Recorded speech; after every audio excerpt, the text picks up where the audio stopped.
నిన్ను తలవని రోజు ఉన్నదా అయ్యప్ప నిన్ను కొలువని రోజు ఉంటదా అయ్యప్ప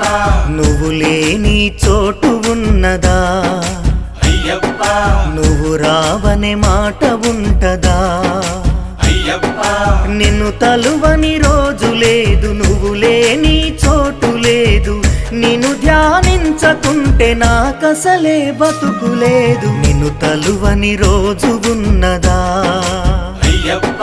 నిన్ను కొలువని రోజు ఉంటదా అయ్యప్ప